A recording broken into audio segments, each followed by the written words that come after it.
Gibson-Carter, your Post 1 representative for the City of Savannah.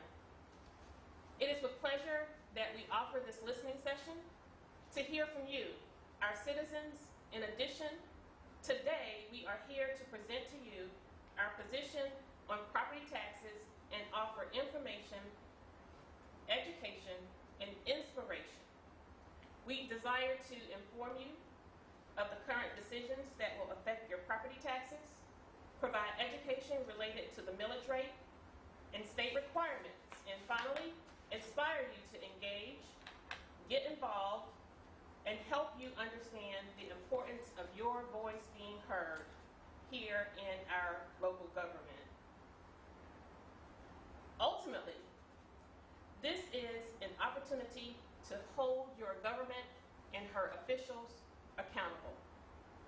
Over the last several months, you have been talked to a lot. From the pandemic to property taxes, it is now time for us to listen. You depend on leadership to tell you the truth and be factual, plain and simple. In addition, you want and deserve honesty, fairness, and integrity. That said, it is my opinion and position to support a rollback of the millage rate. I do not think our budget, with regard to the deficit, should be balanced on the backs of our hard-working citizens as we approach this initial process, understanding that we will be back at this juncture again in December. So, in the meantime, your property taxes are important. Your property taxes and its present value versus keeping the rate at its current level. Typically, property values appreciate over time, and regardless of the millage rate, your property taxes would increase as your property value increases. This decision is in no way to disparage any known and unknown decisions of any sitting alderpersons, nor is it an intent to suggest a cut from our very essential services like police and fire. During these uncertain and unstable times, we want to hear from you. We want to hear from you on this very important issue. Today, we have provided a way for our citizens to weigh in. At our previous meeting, we heard from about 8 citizens. That's a slither of the representation of our community. We intend to keep this thread open, and it is our expectation that you chime in often with your concerns and what your position on the property tax. In addition, our city manager has extended an opportunity for you to post any questions related to our local government, and our staff will respond accordingly. Finally, I'm here today to offer this opportunity for our citizens to weigh in, because after all, I want to make sure that I am making the best decision on your behalf. So here are the facts. Thank you so much, Alderwoman Gibson-Carter. Hello, Savannah. I'm Alicia Miller-Blakely, your Alderwoman at large for Post 2. I want to give you some information as to how all of this came about. The conversations being had in the community, the conversations being had in our local media. And this is the reason why we're doing what it is that we're doing. On July 9th, our mayor opened our council workshop, offering information related to 3 required meetings for increasing property taxes. He further indicated that we had 2 options to consider, to include maintaining the current rate at 12.856 mils, or a rollback option of 12.739 mils. Next, our city manager gave a brief outline of the financial and compliance audit process and gave information on the current millage rate and the implications of the rollback rate and what it would create. A $600,000 shortfall. Later, our chief financial officer, our revenue department director, and the chief budget officer shared further the impact of the rollback rate. As she closed, Mrs. Carter asked for a consensus, Ms. Melissa Carter that is, asked for a consensus of council to proceed with the advertisement of the millage rate.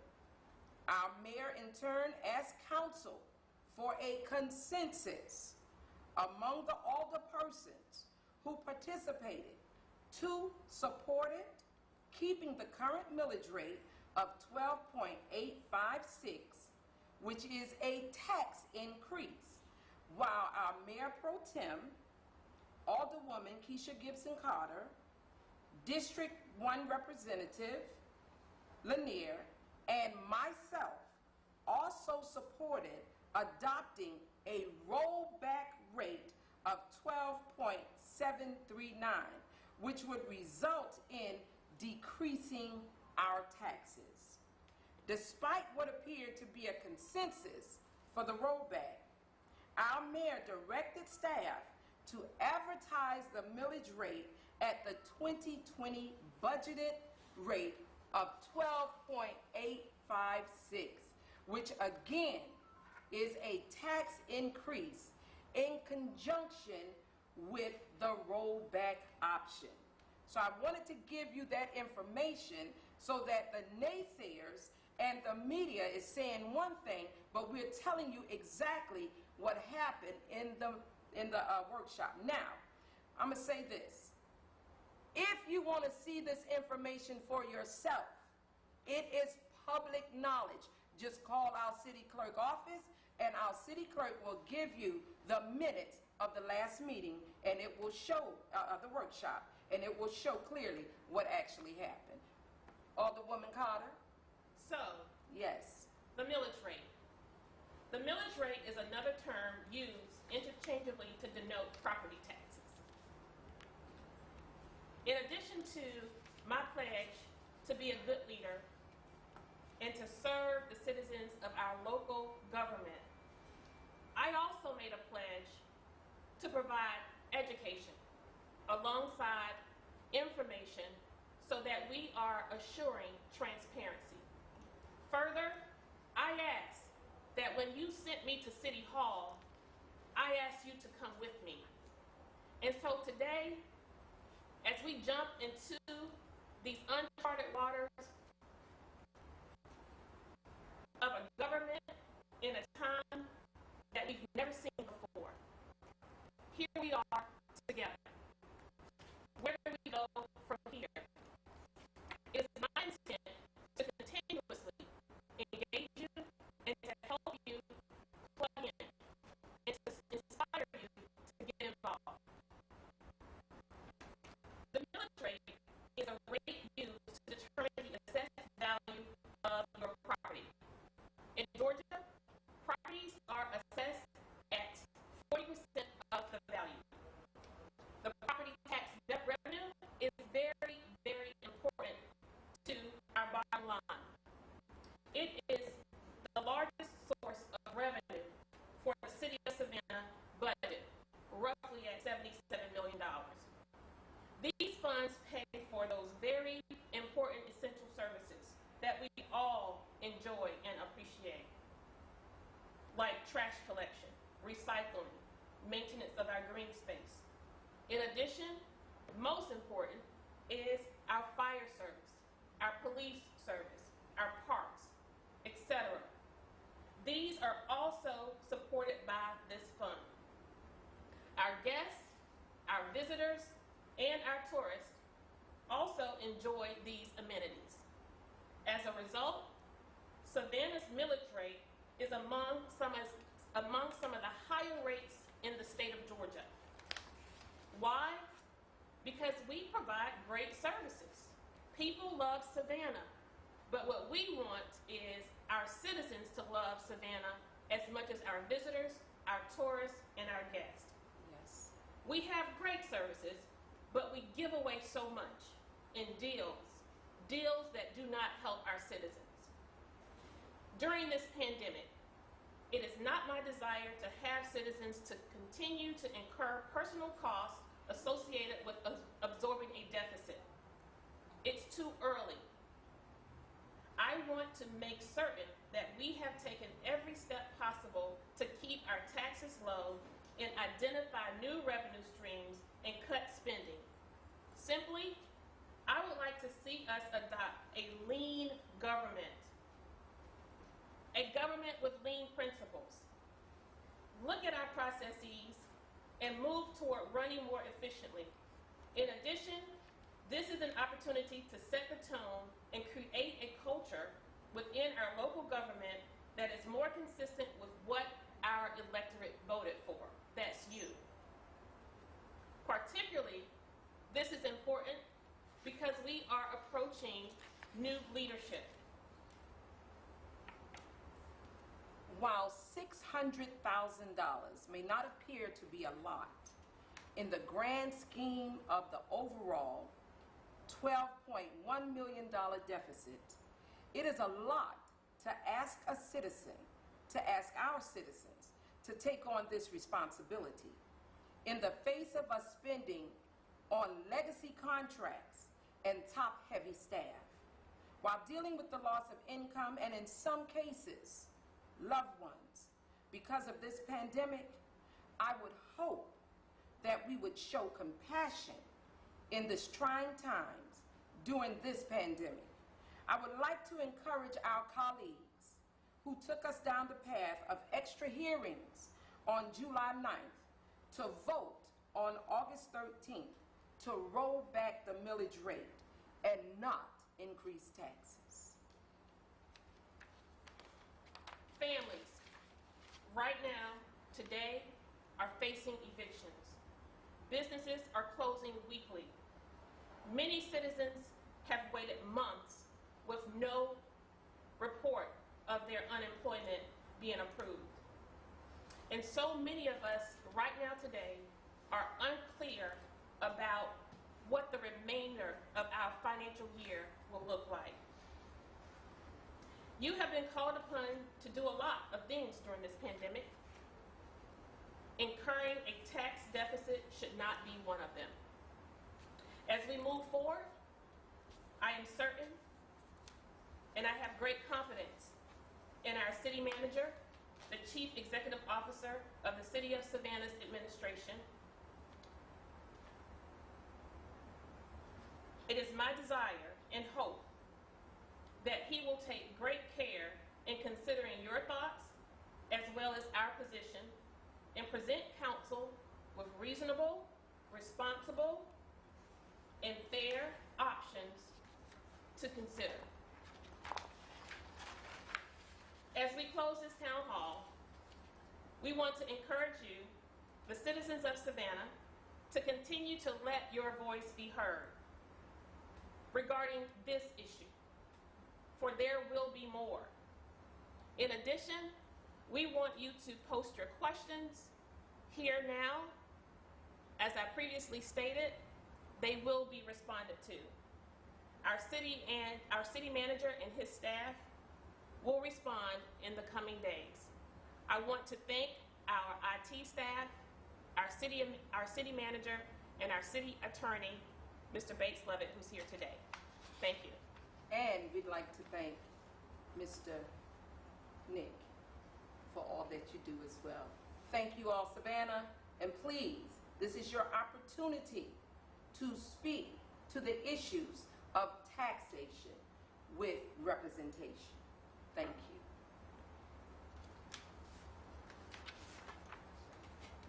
Any questions? No questions now.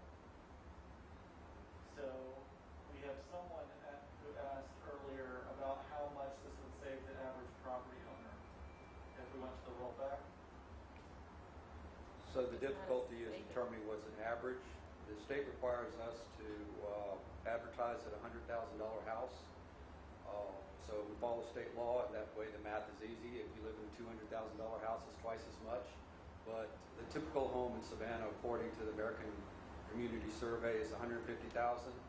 So the difference on a $100,000 house, according to the legal ad, which is correct, is $4.08. On a $150,000 house, it's $7.02. I would suggest they use the $100,000 and just take the $4.68 and multiply it times the value of their house. If their house is twice as much, it would be twice as much as $4.68. Okay. Am I supposed to be typing this in? No. They're hearing me. Oh, okay. Sorry. So the next question was, what are the top 10 valued properties in the city of Savannah, and what degree of reduction would they get under the rollback? We'll probably have to respond with that. Well, the viewer can obtain the answer. It is in the comprehensive annual financial report, which is in the financial section on the city's website. But if you get the viewer's email address, I would be happy to send that out on Monday. It's reported every year. Can we have the list for any additional questions? That's to another older person.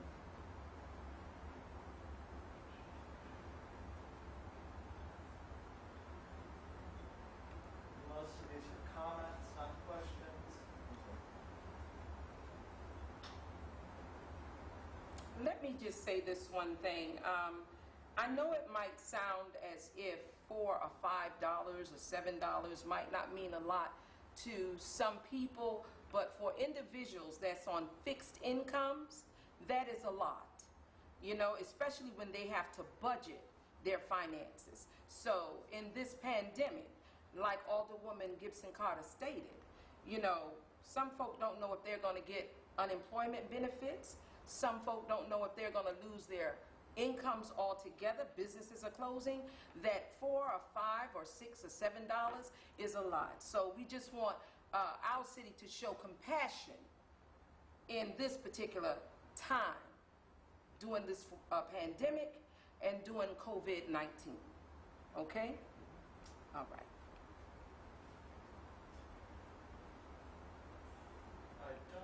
Here's another question. What city services would be affected that are needed by residents of the city? I'm assuming that means with the rollback rate.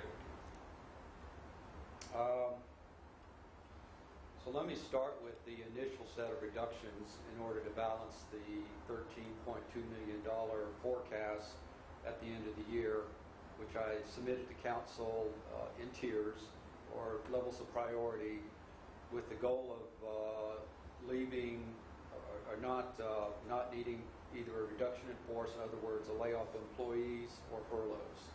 So that we reserved as what we call Tier 5. So all the steps work up to Tier 5. So of the $13.2 million, approximately $4.5 million will come from the soft freezing of 111 positions. 7 of those are in stormwater. So that means canals may not be cleaned as quickly as everyone wants. 7 of those positions are in the urban forestry department, which means that the city's proactive attempts to assess the condition of some 80,000 trees it'll just take a little bit longer. There are 6 positions in parks and recreation, mainly in the maintenance area, which is the maintaining of fields, which may not be as critical now because the fall athletic season has been suspended. And then just an assortment of positions throughout the organization. There also are about 20 positions in the police department, but those may or may not be filled depending upon the priorities of the chief. So we're still looking somewhere approximately at 100 positions that will be unfilled. In addition to that, the city has a property sales reserve account that was supposed to be used for a new municipal complex.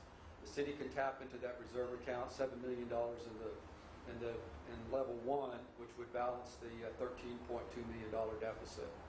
So, in addition to that, there is a 1% operating reduction throughout the organization, but also remember the city's 6 months into its fiscal year, actually 7th month into its fiscal year. So that 1% doesn't sound like a lot, 1 to 3%, but it can be significant, particularly since a lot of the city's costs are fixed.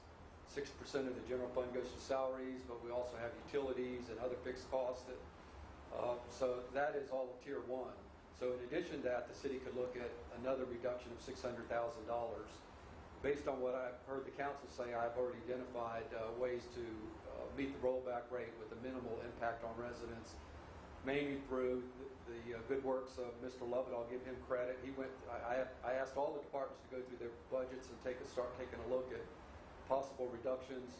Mr. Lovett identified $460,000 in potential savings and legal fees.